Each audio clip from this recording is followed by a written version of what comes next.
Isang nakakalungkot na balita mga pre. Dalawang Pinoy boxer na lumaban sa bansang Japan kanina ay pareho pong natalo.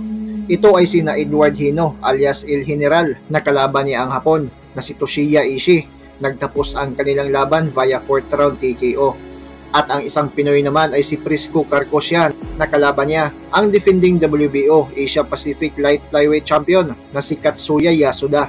Nagtapos ang kanilang laban via 8th round knockout.